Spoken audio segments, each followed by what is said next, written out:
Thank you, Mr. Chairman. I'd like to thank you today for convening the hearing on the various pieces of legislation, including my bill, Planning for American Energy Act.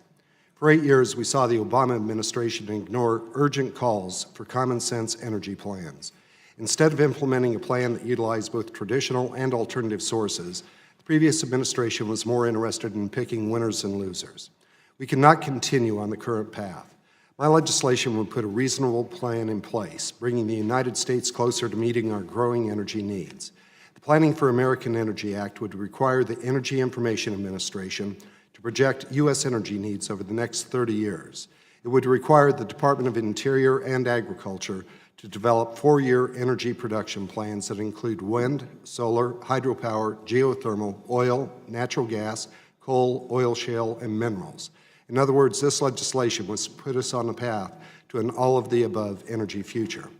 We must plan to develop our renewable and traditional domestic resources in response to large market demand for various energy resources.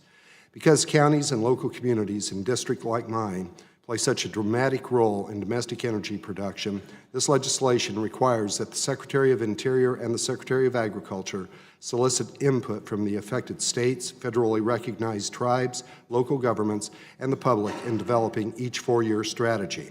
The Planning for American Energy Act would preserve current environmental reviews and safeguards to support the responsible development of all energy sources.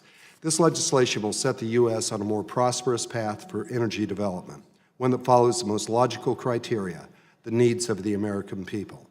It will put Americans back to work, keep energy costs low for families and businesses, and strengthen our national security. Creating a sustainable energy future in this country is something that all of us in Congress must prioritize. That is why I urge every member of this committee to support this critical legislation. The time to act is now. Thank you, Mr. Chairman, and I yield back.